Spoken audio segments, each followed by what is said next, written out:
ক্ষমতা থেকে নামাতে বেশি সময় লাগবে না।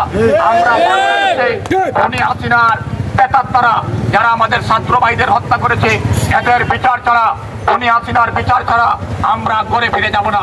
আমরা আমাদের গুম হওয়া নেতৃবৃন্দের বদলা আইনের মাধ্যমে নেব।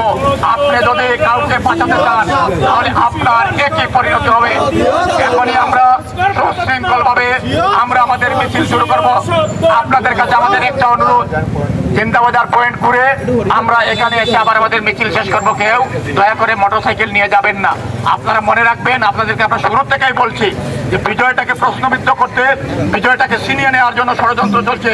সেই ষড়যন্ত্রের বিরুদ্ধে ওই ভারতের ইন্ধনে আজকে ইসকনের হিন্দুদের নামানো হয়েছে।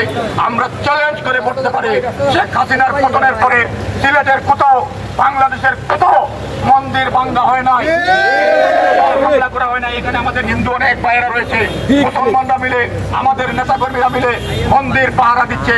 তারা মন্দির ভাঙ্গার নাটক মঞ্চস্থ করছে আমাদের দেশের ভাবমূর্তি নষ্ট করার জন্য, নির্বাচনকে বিলম্বিত করার জন্য।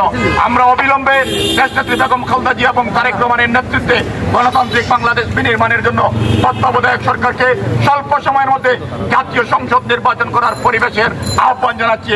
অন্য কিছু করতে গেলে আপনাদের বিরুদ্ধে আমরা ছাত্র জনতাকে সাথে নিয়ে বিএনপির নেতাকর্মীরা, স্বেচ্ছাসেবক দলের নেতাকর্মীরা অবশ্যই আপনাদেরকে প্রতিহত করব।